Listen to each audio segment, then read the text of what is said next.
Hello, beautiful reflections of me, and welcome to 97.3 WWJD. What would Jessa do?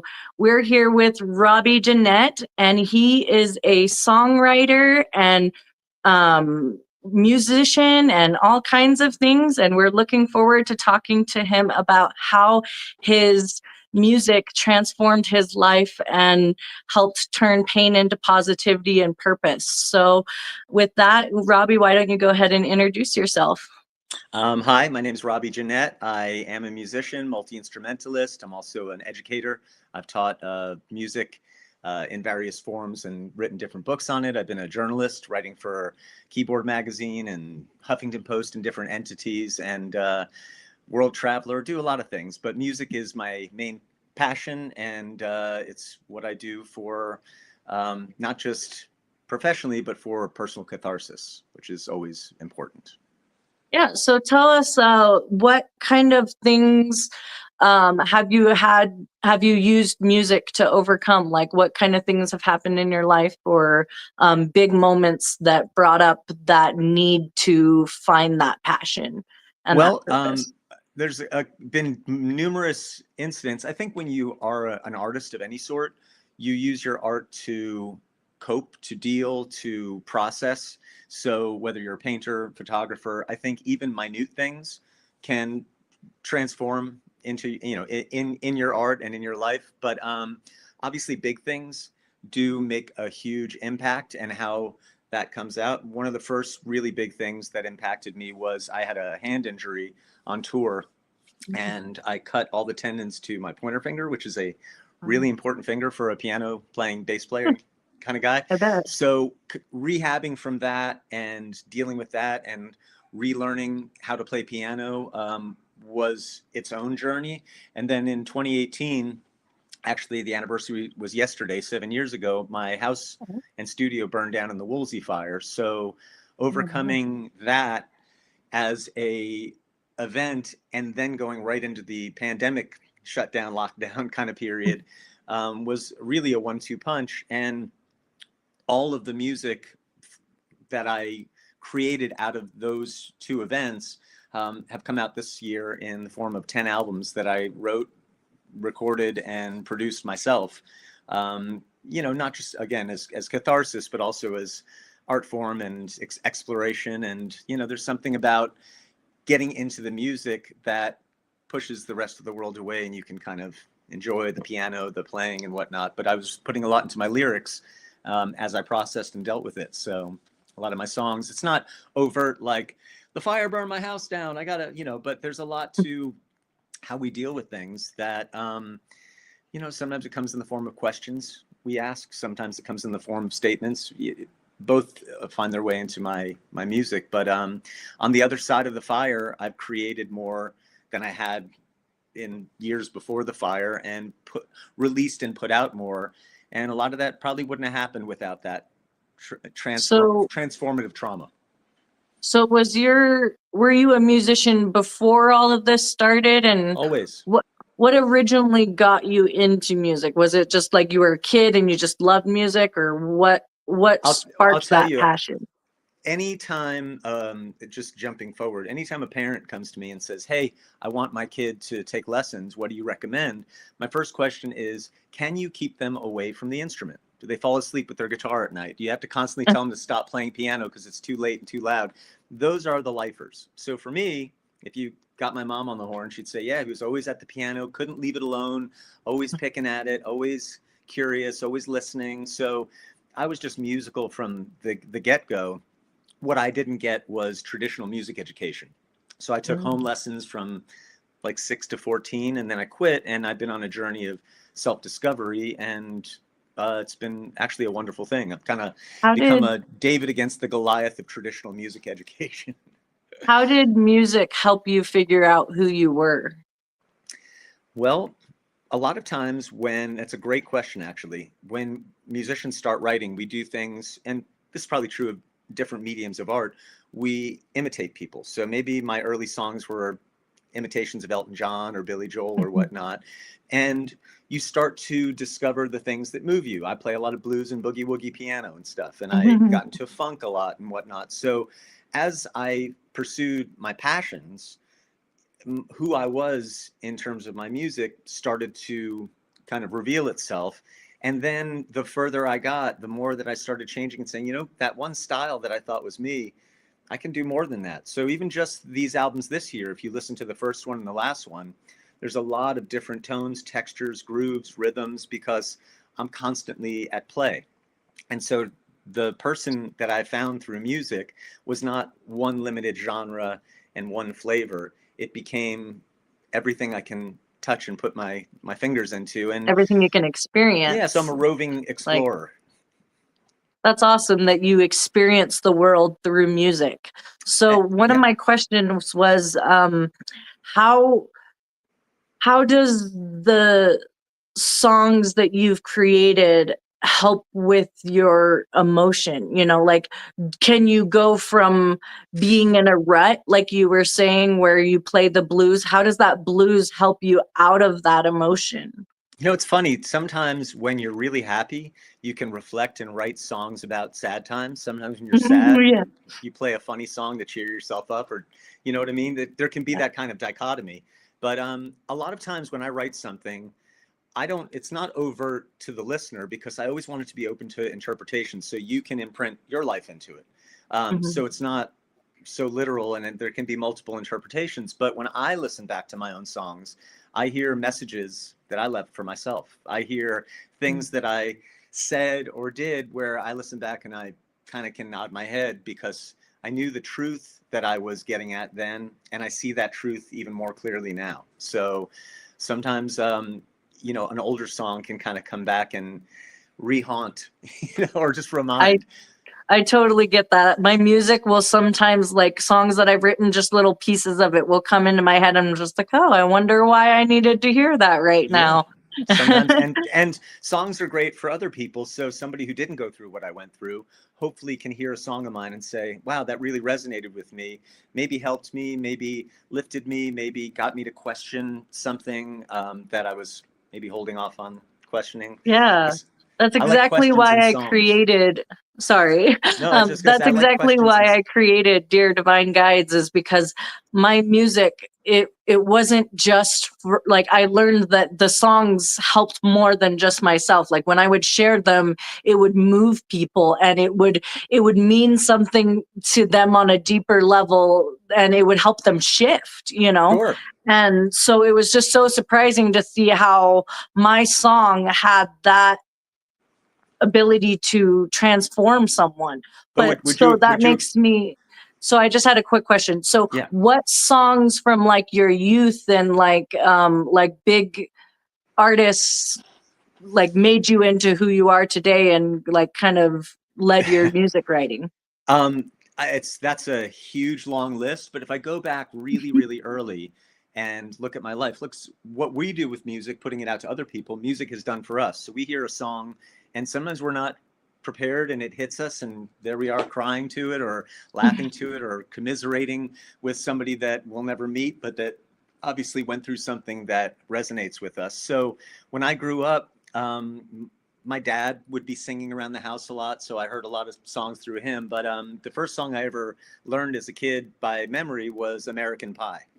And the storytelling of that, the chord changes and all that, that affected me and stuck with me. And then as I got into Elton John, Billy Joel, the Beatles, I'd say one of the most transformative movies is, there's a poster right back there for Sgt. Pepper's Lonely Hearts Club Band with the Bee Gees and Peter Frampton. That movie made me want to make music and made me want to put on a silvery suit and sing Beatles songs. The greatest Beatles indoctrination tool for kids ever made, in my humble opinion. Nice. And sometimes it's just that you get inspired by seeing somebody, or seeing Kiss, or seeing somebody where you're like, oh man, I want to do that, you know? So did you eventually get to be on stages yet, or is that still a dream? Or I've been on stages all around the world. I've played Madison Square Garden. I've played festivals. I've played around the world, and done so, you know, sometimes it led me in unexpected places where I accepted a tour And, they hired me to play music, and all of a sudden there I am in Madison Square Garden going like, holy moly, and I'm meeting Bruce Springsteen. And, sometimes you just wind up in places. I played with Lisa Marie Presley for a brief bit, and we played in Graceland in the Jungle Room. And that was kind of, a very meaningful gig with, in a very tight little room. That's awesome. My goal, my inner child's goal has, she told me recently she wants to sing in, I forget what it's called, the Stadium of Fire. She wants to sing the halftime show. So that's like my goal. I'm one of these days, you'll see me, guys. You'll see me on stage and you'll be like, I saw her on her podcast say that she was going to do it, and I'll do it. You have to have goals. You have to make plans. You have to aim high. You have to reach for something beyond, because if you don't, what are you doing? I'll tell you on a aside, years ago when I did the first studio thing that I ever did with some producer that we found, and was going to go and record a couple songs, and he had said to me, your best songs are ahead of you. And I took great umbrage at that, because I was like, I love these songs, they're great and stuff like that. But I realized not only was he right, he should always be right. I should have greater songs than I've ever written coming next. So each one better than the next. Yeah. Or just reaching for something to create something more, and keep reaching further and whatnot. And it might just be a simple tune that does the trick, or whatever. But I like the idea of constantly striving for greatness. I look at all the fantastic artists that hit really big with their first couple records and then could never replicate that. Yeah. Like Oasis writes, Champagne Supernova and Live Forever. But could they sit down today and write anything as compelling? Maybe it's the idea that so many people are listening, you get writer's block, or you have so much money, you're not really connected to the people. I don't know. Something about obscurity. Speaking of not connected to the people, what do you say about people using AI to make songs? What would your response be to that? I got a great answer for you. I want every single thing that I write in my career to be mine. Now, it's not like in baseball where Barry Bonds is in the Hall of Fame, but he has an asterisk because he used steroids. There's not, so let's say somebody wrote a bunch of songs using AI tools and put them out as their own. We might never know, so it comes to your own personal ethic. And let's say they got in the Rock and Roll Hall of Fame. Does that mean that AI is a Rock and Roll Hall of Fame, songwriter? I like those tools. I use those tools for art, for visual art. And I've done all of my own record album covers using AI art tools. I would never say I'm a painter. So if people want to go out and use AI music creating tools, that's great. But I, at the end of the day, want my work to be my own. So I'm not going to cut corners, and I'm not going to utilize tools to create like that, because it's what I want to say. And you think back to all the great songwriters, writers, everybody that wrote before AI, every word that Dylan wrote, or that Neil Peart wrote in his lyrics, or Bernie Taupin wrote, whatever it is, that was all theirs. So you didn't have a doubt that they wrote that the Beatles wrote what they wrote. That came from their minds, their lives. There's an old proverb, I think it's a French proverb, there's no pillow so soft as a clear conscience. I want you to listen to my music and know that I wrote everything, and I did not use AI tools, because that's my work. That's the difference between writing product and creating art. I'm creating art. If I was to write a pop song for a 15-year-old girl to sing, that's a product. And I could maybe use an AI tool and write some product. But I don't make jingles for advertising commercials, I write, I create art. So what did David Bowie do? That's good for me. So what would you say to people who are trying to create music, or who are starting to use music to overcome emotion or want to be songwriters? What would you say to people trying to use this medium? Be raw and write your truth. And when you write your truth, then you fit the music to it. So a lot of things that I wrote that came out this year in this 10 album series that I wrote, I really dug in and wrote things that were honest in brutal ways for me. Sometimes not maybe as much to the listener, but for me there was a lot that I was unpacking. And I think that a lot of people think so much about the the structure of songwriting, this and that, they forget you're a storyteller. What is the story that you're telling? And what are you trying to say? And what do you want people to get out of it? So when I'm creating and writing, it's coming from a raw place, and I'm not trying to shy away from things that are too personal, because that's how you're going to reach people, is hitting them where they feel it deeply. And again, it may not be some overt thing like you broke my heart and I'm crying, Mm-hmm. but it may be something about the heartbreaking and the feelings of that. There's it. I just cannot stress enough for people to be raw, be honest, and speak your unvarnished truth, and let that guide you. Because the minute you're curtailing yourself for, well, it's not, you're making product. Like, be raw Yeah, and let it all that's out. great advice, because that's exactly like how all of my song, like I wouldn't even like have thought to that advice, even though that's exactly what I do. And that in those moments, that's where it comes from, is those raw, real moments of pain and Yeah, clarity. And, but the question is what do you want? Like, if you're letting people's judgments curtail your ability to write, like, right. are you letting your fear of what people think of you stop you from using your voice and So speaking your emotion?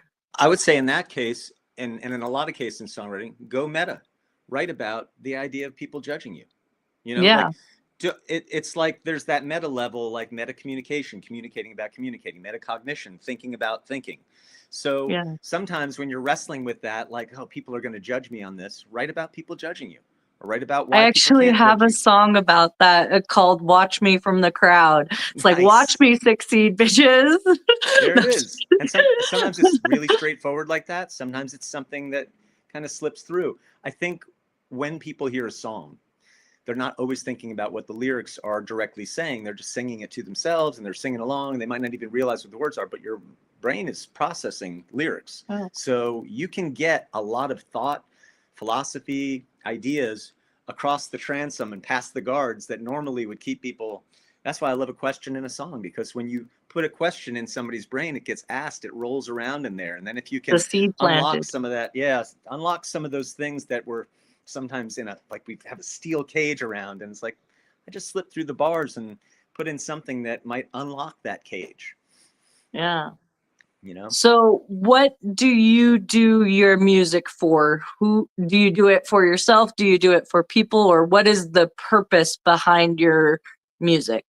Rick Rubin, who has become kind of a mentor to a lot of people, especially with the Creative Act, the book that he wrote, which when I read it last year set me on this course of this year. He would say, you don't write for the audience, you write for yourself. And I think Mhm. ultimately that's true. You hope that people will hear it. You would love people to hear it. You'd love for it to be on playlists or wherever it goes in the world. But ultimately, you have to create it for your own satisfaction. And you have to uh, I create a lot of things in my world here, and there's things I've created here that have not been heard and seen by the general public, because some of it's too personal. Maybe I'll wait and put it out later or whatever. But really, Yeah. you have to do it for yourself. And if you're happy with it, if you feel like you've said something, if you're proud of it, then when it goes out in the world, people can give opinions, they can give judgments.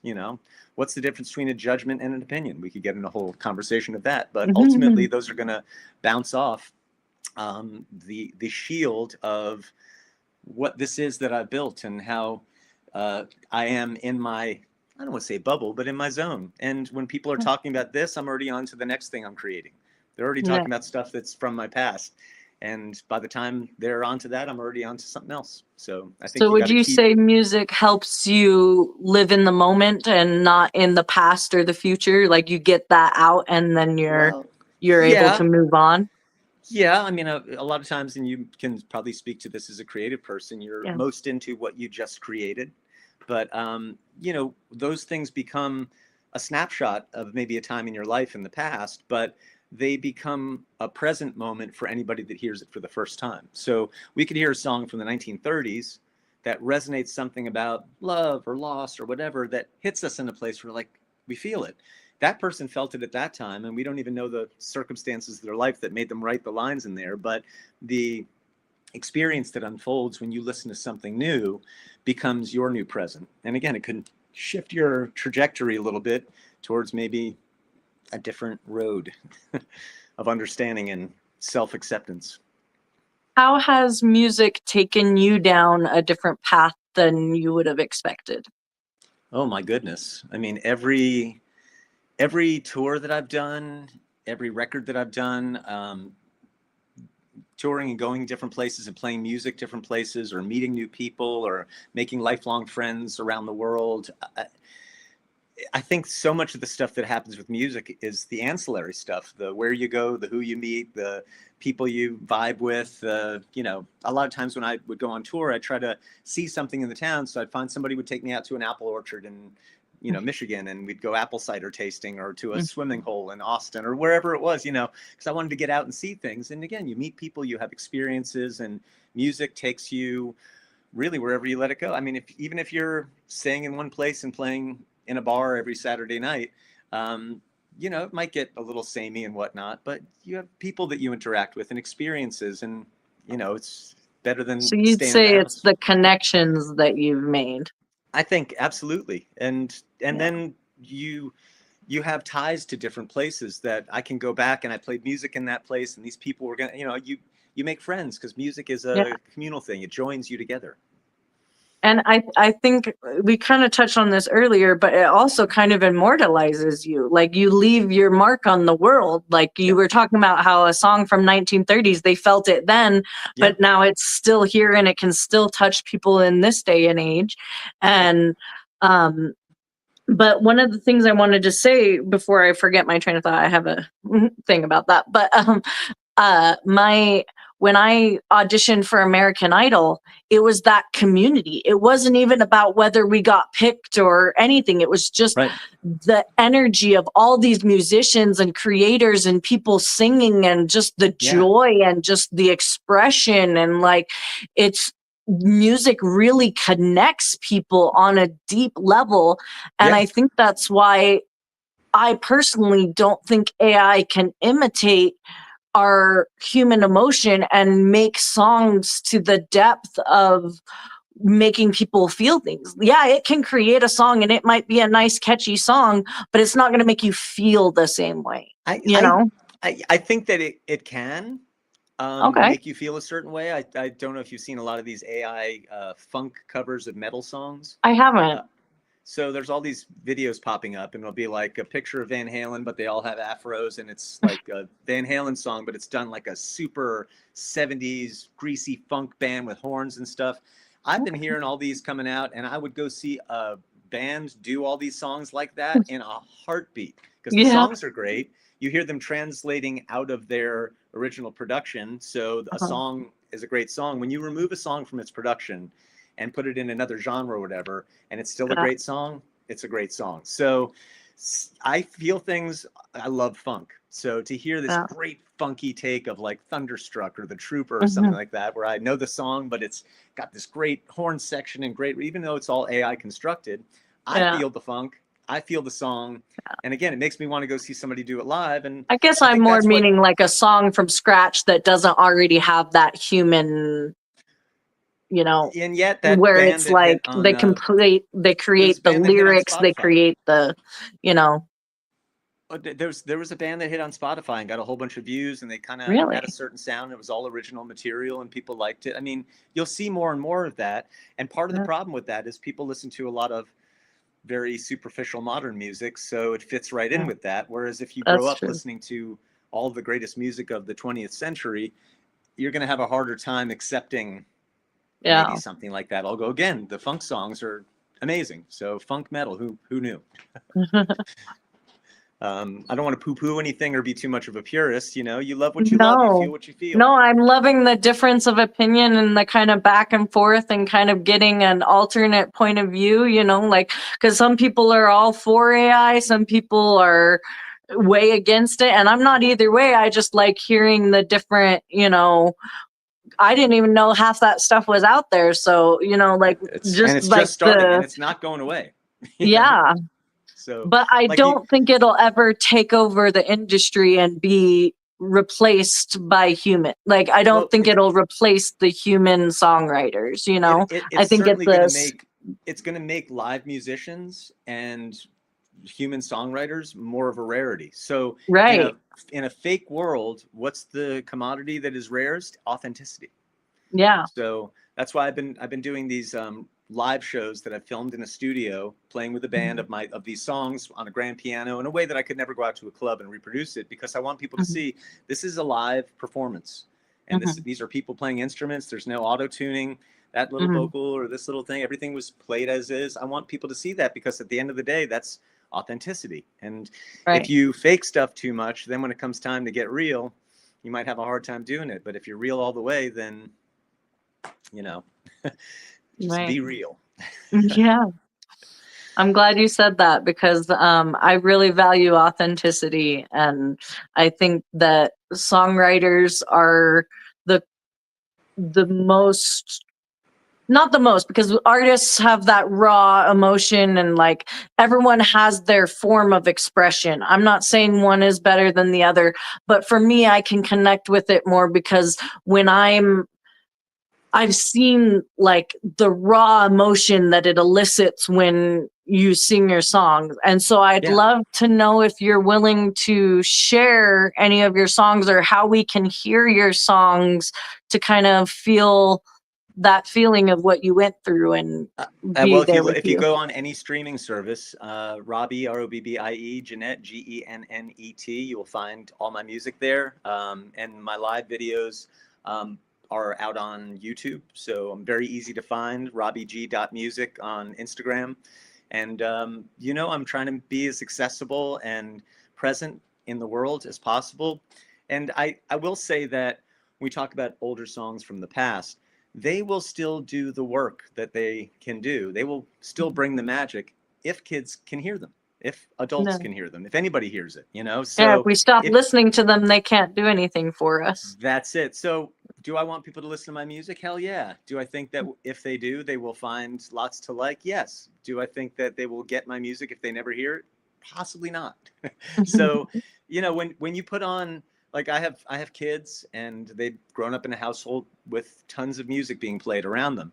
And the good stuff resonates, whatever song it is that pops out and they just can't stop singing. I'm like, that's because that's a great song. And who cares if it's from 1986, 1966, or 2006?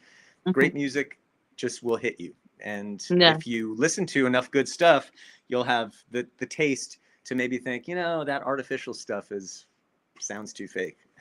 Yeah. So, where can people catch you? Like, when's your next tour? Where can people catch you live? So live, I'm gonna have. So I've done two of these online shows. I sold tickets via a platform called Stage It, which is one Mhm. of the main ways you can do that. Mhm. And so I have one more show coming out in January and possibly another one in March. But I'm not doing any touring right now, because Mhm. in order to get this music across and to perform it in the way it's meant to be performed, I'm doing it this way in the studio. So I have all of these live recordings of all these songs. The last show I did, I had a full horn section and a full string section. I wrote all the charts, so I'm putting myself out as a arranger and composer. So Oh. if somebody had me in the studio, I'm a Swiss Army knife to do, all the instruments and write the Mhm. charts and pull it all together. But I wanted to be able to do the show of all of my songs that have the strings and the horns, and do it live with real musicians, so that people can Mhm. see what it is supposed to sound like live. And now, if I get a great offer to go on a tour, Mhm. in some iteration of what I do, it might not be with the full horn and string section. Mhm. That would be great. But going out and playing clubs, or trying to pull a whole band together just to do some gigs in town in LA, is not, to me, the best investment. Um, Mhm. so that's why I've chosen these online shows to do, um, in a way to get Which myself makes out it there more to anybody. accessible to people who can't drive to LA or, Yeah, who want to see you from other places. And it kind of gets you that exposure. And and maybe um, builds demand. And then yeah, people demand to see me, I'm right there. But yeah. it's not, obviously, these days, and in any days really, it's not a cheap endeavor to be able to put on a show. And if I had 3-chord rock and roll music that I could get two guys and go up and jam on stage around town, maybe. But I'm writing complex, rock, pop, progressive, I don't even know what some of the music you'd call it, but it needs to be played by great players, and it needs to be put on correctly. And I need to play a piano because I'm a piano player, and a Mm-hmm. keyboard is cool, but not an acoustic piano. Mm-hmm. So are you looking for more people to help you with your music, or who can I play mean, instruments? Is that something down the road you'll want to do? well, in LA, obviously a lot of people are busy, especially if you're very good. So I've had Mm-hmm. to switch musicians out a couple times Mm-hmm. with the different shows I'm doing. But you know, sometimes it's a question of what I need. If it's a certain, like one of the next shows I'm going to do is a lot of boogie piano and stuff. I have a drummer that is going to play with me who handles that stuff really well, whereas somebody who is more of a rock drummer might do the rock stuff. You know, sometimes you Mm-hmm. pick the musician that fits the style, and if each of my shows is kind of switching styles up a little bit, the third show is going to be all synthesizer music and Oh, very kind of modern and cool. that's cool. So I'm sometimes you pick the right people. Miles Davis used to switch his band up all the time just because, Yeah. you know, he wanted to see what that person would bring, or that person, or this configuration, and that's how you grow. That's how you evolve. What would you say the biggest blessing of that has come from following your dream with music and just The biggest blessing is to have not only never given up, but pushed and evolved further than I ever possibly thought I could. I have a picture in my studio over there of myself and like early teenager sitting there smiling, like a posed picture. And every once in a while, I'll look over at him and be like, I got you, bro, because he had a dream, but he Mhm. never could have seen how far I took it. And so I'm just um, excited at how far I've gotten and how far I still have to go. And there's still a lot of things that I have yet to reveal that will be coming out. One of the things is a book that I'm going to be putting out soon. There's a project I've worked on, a studio project, since before the fire that took my house. So while I've been working on that during the pandemic and all the things that happened in my rebuild and whatnot, is when I wrote all this other music. So those albums are going to come out next year finally. And this probably January, I'm going to put out an illustrated book of all the lyrics to those records that haven't come out yet. So people will sit with this amazing book. It's almost like a poetry book, but the illustrations are done by a guy named Scott Olson, an amazing artist I partnered with to illustrate this. And so I don't know if anybody's ever done this before, but it's this book of lyrics with no music. And then when the albums come out, these words will come to life. But I like the idea of people sitting with just That's the words. crazy. That's literally what my songbook is. So I came out with this songbook with all the songs I've written over the last 12 years. It's just the lyrics, but then I'm going to slowly release the songs so they can hear what they sound like. And So none of because the I want music you them to come recorded is out? up with their, huh? None of the music you recorded is out or was So released? I've sung one of my songs live, but I have a songbook that I've sold one copy and Okay. they absolutely loved it. And they said they could feel the resonance on the page and through the music, and Love that. that it really changed, like really transformed things for them. But I haven't gotten to like mass produce or like really get the word out there of my songbook, but I do have like music for most of the songs, but it's not like Produced? produced. Yeah. So I'm working with a producer to help me kind of like evolve my songs and kind of get them ready to sell. But Yeah. at this point I'm just selling the songbook. So That's very cool. And look, yeah.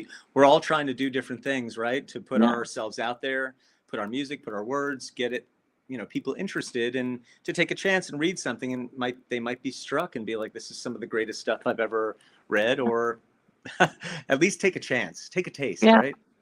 Yeah. I love that. Isn't there a song that's like "Take a Chance on Me"? I feel like Abbott, I'm hearing it in my song in my if you head. change your mind. Yeah, Yeah, that one. great I was songwriters. like, I couldn't ABBA. quite hear it, but I heard that song in my head. I kind of have a photo, I call it a phonographic memory. So I remember every song I've ever heard in some way or Yeah, another. yeah, Some to the point I can play it, but at least to the point if you have a line or something, I'll tell you what it There is. you go. It's like a internal, what's that app? Shazam. Shazam. Yeah, thank you. Yeah, an internal Shazam. That's it. I have it going on. That's awesome. It has helped Well, me. so I guess trying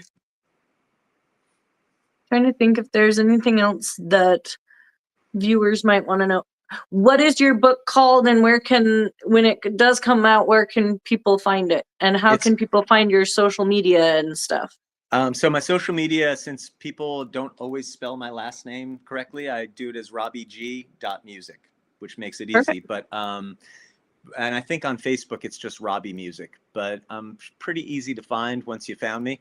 And my website, RobbieJeanette.com, has all my social links there. There's so many different platforms. In some ways, in order to focus, you have to pare it down. So I just have Facebook, Instagram, YouTube, and TikTok. And those are the kind of places I put stuff up. And sometimes you never know. One medium might just rise above and you get traction there. And so, you don't stop feeding the others, but you kind of recognize, hey, I'm finding some audience here.